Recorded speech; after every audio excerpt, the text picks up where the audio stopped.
Assalamualaikum warahmatullahi wabarakatuh. Alhamdulillah kita bertemu lagi, melanjutkan kajian-kajian sebagaimana waktu-waktu yang lalu. Sebelumnya aku ucapkan terima kasih kepada semua saudara-saudaraku yang telah memberikan atau menyumbangkan infak dakwah. Cuman gini, di pembukaan video itu kan ada nomor WA-nya gitu. Maksudku kalau sudah memberikan bantuan, ngabarin di WA gitu loh, supaya aku bisa berterima kasih gitu. Oh ya, dengan Mas ini, Pak ini, Mbak ini, Ibu ini gitu. Kalau cuman diam-diam aku jadi bingung mau berterima kasih dengan siapa gitu. Kalau tentang Allah sih, ya Allah Maha Tahu, ya oke lah gitu. Pasti dicatat menjadi catatan langit karena sudah membantu langkah dakwah kan. Cuman akunya sendiri gitu loh, bingung bagaimana caranya mau berterima kasih gitu. Ya untuk kalian semua aku ucapkan terima kasih. Nggak tahu aku siapa-siapanya gitu ya, karena ada yang nggak sebut nama gitu, ada yang nggak ngabari. Padahal nomor WA kan sudah aku siapkan itu. Mauku sih kalian konfirmasi ke WA, jadi aku bisa matur nuwun. Kalau orang Jawa bilang matur nuwun, sudah dibantu gitu.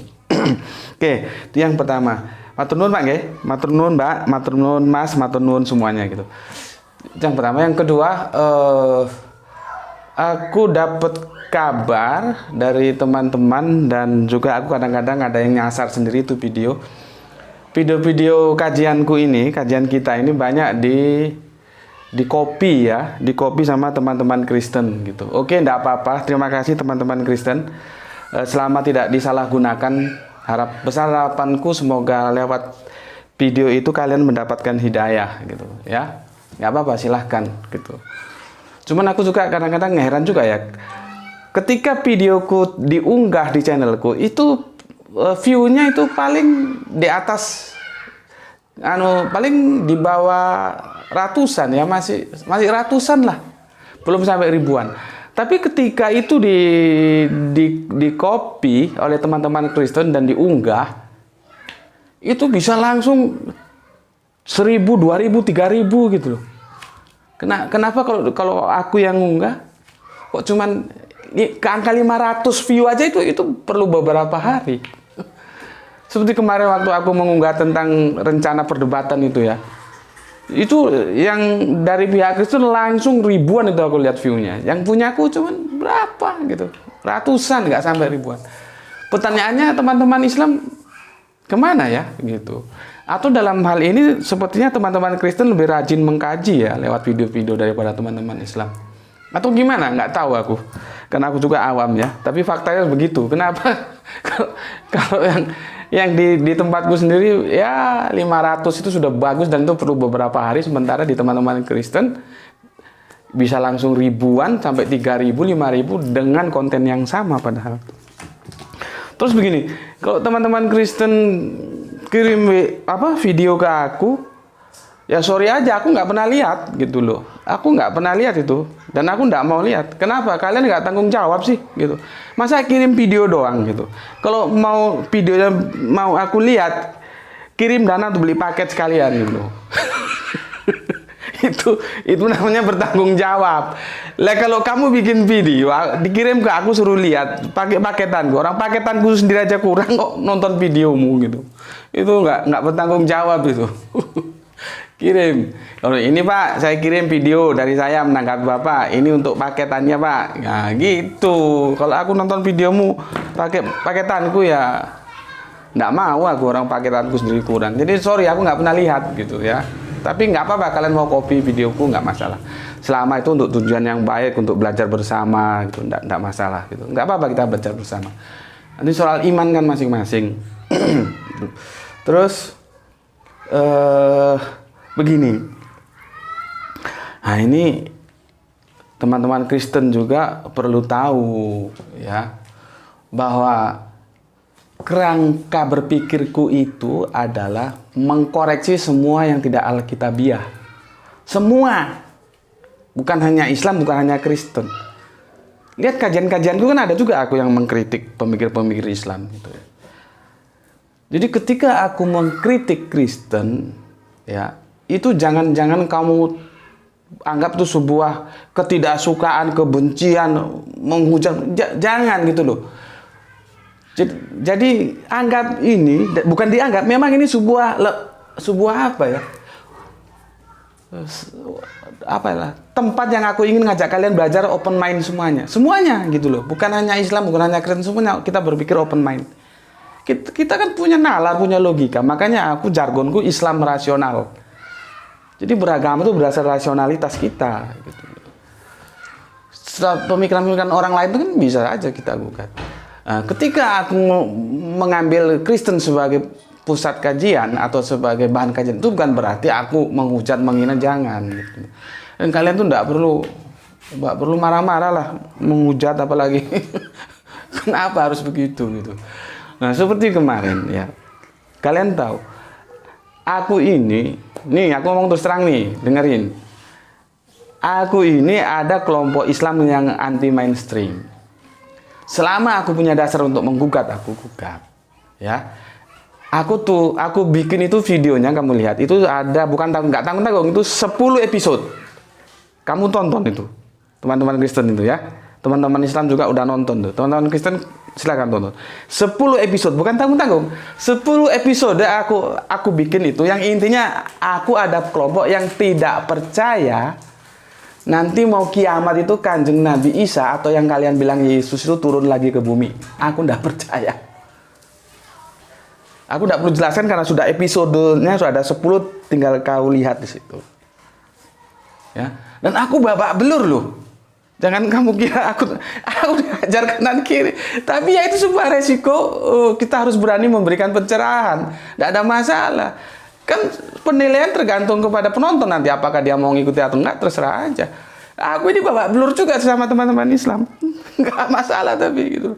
Ada yang bilang kajiannya sesat, jangan diikuti, ini keluar jalur, segala macam. Ya itu resiko dan aku terima. Aku jawab dengan senyum aja. Tidak ada masalah. Ya, supaya kamu tahu gitu. Jadi kita ngaji ini enak, santai. Oke, aku minum dulu. Bismillahirrahmanirrahim.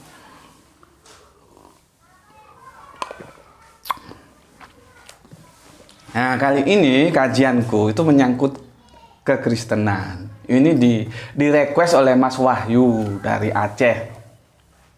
Katanya begitu dari Aceh. Sebetulnya aku masih mau bahas yang lain, tapi nanti kalau nggak cepet tak kerjakan requestnya nanti nggak dikirimi kopi Aceh aku.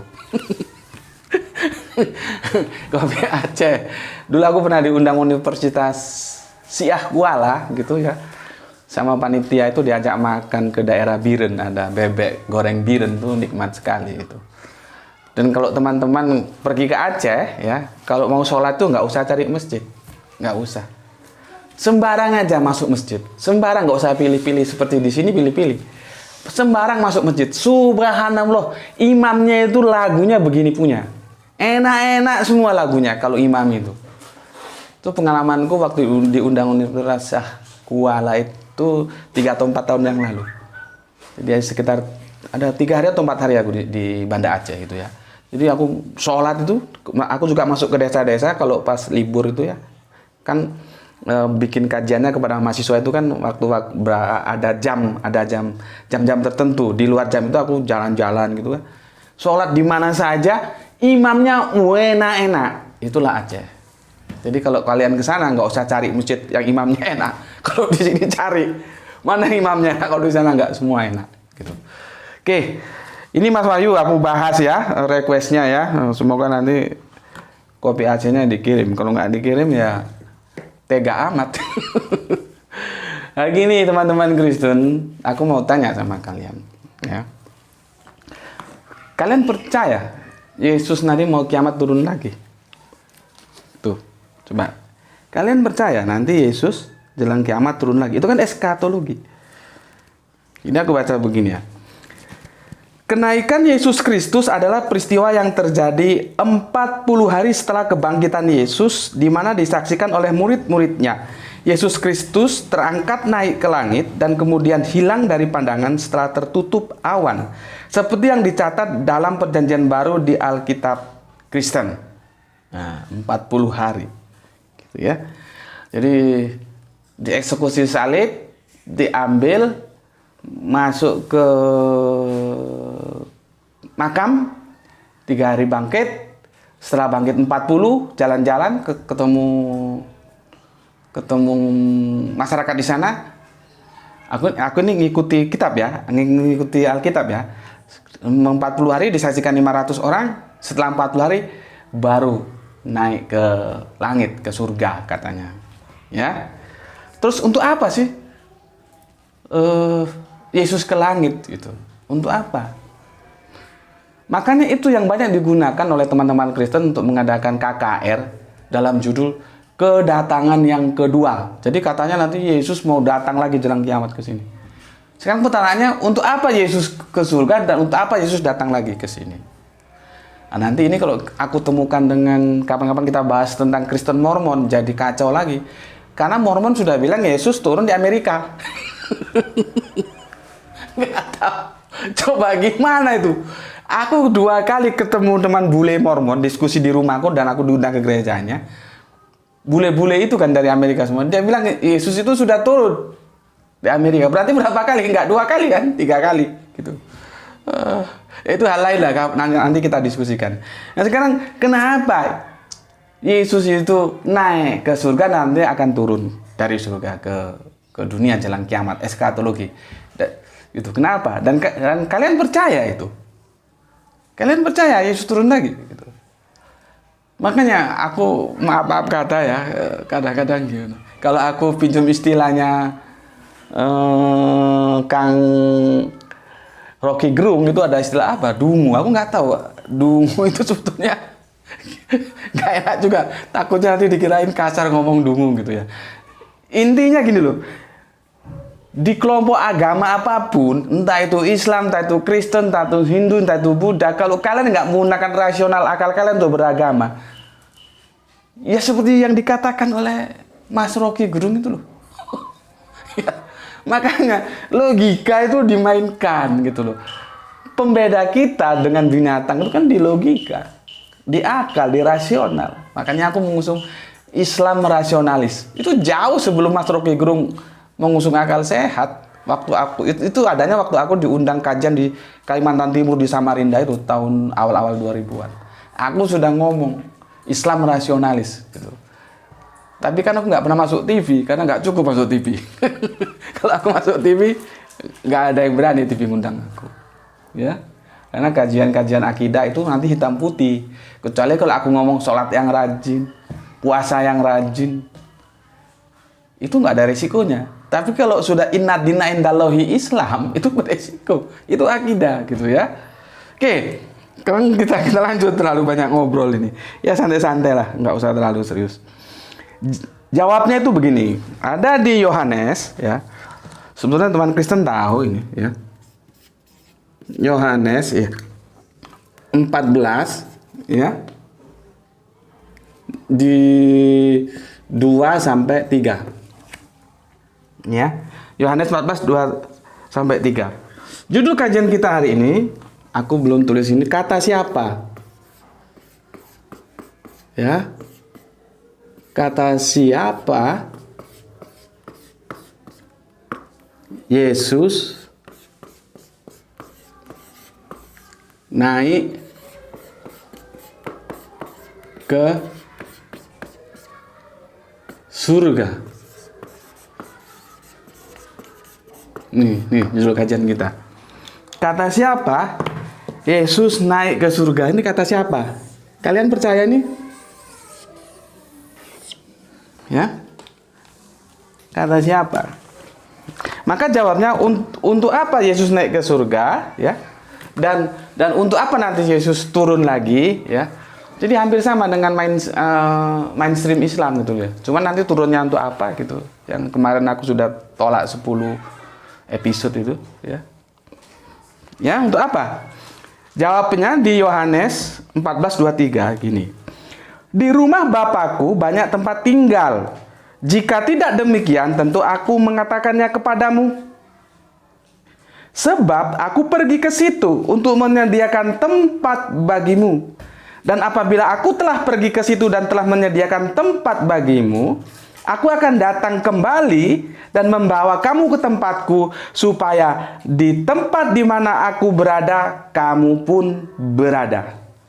Itu landasan alkitabiahnya yang dipegang oleh teman-teman Kristen. Biasanya KKR-nya konteksnya untuk kedatangan kedua. Jadi Yesus sekarang naik ke surga untuk mempersiapkan tempat ke surga, ya. Dan nanti akan turun lagi ke bumi jelang kiamat, menjemput teman-teman Kristen, diajak ke surga. Begitu. Sebetulnya beda-beda tipis dengan Islam mainstream ya. Kalau aku kan Islam anti mainstream, nggak percaya aku gitu. Pertanyaannya teman-teman Kristen, kalian percaya itu? Percaya? Ya? Untuk menjawabnya tentu tidak bisa percaya atau tidak percaya ya. Kita kaji dulu. Ini tadi sudah ya Yohanesnya. Sekarang pertama di sini ya, topiknya apa ucapan terakhir Yesus sebelum terangkat ke surga? Sebelum terangkat ke surga, apa ucapan terakhir Yesus? Nih. Apa ucapan terakhir Yesus ya sebelum terangkat ke surga? Apa yang diucapkan Yesus ya? Aku mulai ini aku balik supaya gampang kalian pahami ya. Nggak runut maksudnya, nggak runut seperti Alkitab. Aku balik di sini ya. Dimulai dari Markus ini ya, dari Yohanes 1 ayat. Markus 16 ayatnya 19 ya. Apa katanya? Begini. Sesudah Tuhan Yesus berbicara demikian kepada mereka, terangkatlah ia ke surga, lalu duduk di sebelah kanan Allah. Ya. Pertanyaannya, apa pembicaraan sebagai kata terakhir yang diucapkan Yesus sebelum terangkat ke surga? Itu yang perlu kita kritisi ya. Karena dinyatakan tadi sesudah Tuhan Yesus berbicara demikian, yang dibicarakan itu apa? Ya, jawabnya ada di Markus juga. Di Markus, ini aku balik kan, 16 ya, 15 sampai 18. Nih jawabnya. Ya. Apa jawabnya? Yang dibicarakan itu begini. Lalu ia, Yesus, berkata kepada mereka, pergilah ke seluruh dunia, beritakanlah Injil kepada segala makhluk, supaya yang percaya dan dibaptis akan diselamatkan. Tetapi siapa yang tidak percaya akan dihukum. Tanda-tanda ini akan menyertai orang yang percaya. Mereka akan mengusir setan-setan demi namaku. Mereka akan berbicara dalam bahasa-bahasa yang baru bagi mereka. Mereka akan memegang ular, dan sekalipun mereka meminum racun maut, mereka tidak akan mendapat celaka. Mereka akan meletakkan tangannya di atas orang sakit, dan orang itu akan sembuh. Itu kata yang terakhir diucapkan Yesus sebelum terangkat ke langit menurut Markus. Mana tadi? Oke, kita analisa sekarang. Aku batasi gini ya.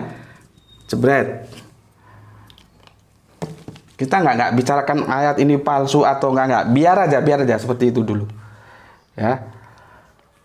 Sekarang kita lihat di ya Kisah Para Rasul, ya. Pertama, nomornya 9. Ya. Kita bandingkan Kisah Para Rasul. Sesudah ia mengatakan demikian, terangkatlah ia, maksudnya Yesus, disaksikan oleh mereka, dan awan menutupnya dari pandangan mereka. Ya. Sesudah ia mengatakan, pertanyaannya sama seperti tadi. Apa yang dikatakan sebagai kata-kata terakhir yang diucapkan Yesus sebelum terangkat ke surga? Maka dijawab oleh Kisah Para Rasul 1:7-8. Ya. Kisah KPR, bukan KPS, sorry, KPR. 1:7-8. Sorry. Kok KSP? Koperasi Simpan Pinjam. KPR. Kisah Para Rasul. Kalau KSP kan Koperasi Simpan Pinjam orang. Jangan begitu ya. Riba itu nggak boleh dalam Islam. Koperasi Simpan Pinjam itu riba. Bismillahirrahmanirrahim.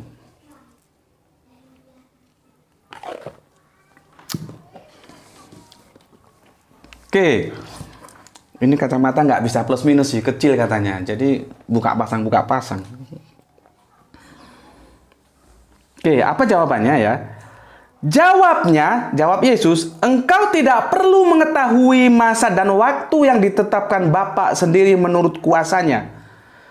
Tetapi kamu akan menerima kuasa kalau Roh Kudus turun ke atas kamu, dan kamu akan menjadi saksiku di Yerusalem dan di seluruh Yudea dan Samaria dan sampai ke ujung bumi. Itu yang diucapkan Yesus yang terakhir kali. Itu konteksnya dia ditanya tentang kebangkitan Israel. Dijawab seperti itu. Menurut Markus. Seperti tadi, menurut Kisah Para Rasul seperti tadi juga. Jadi, ini jawabannya ya.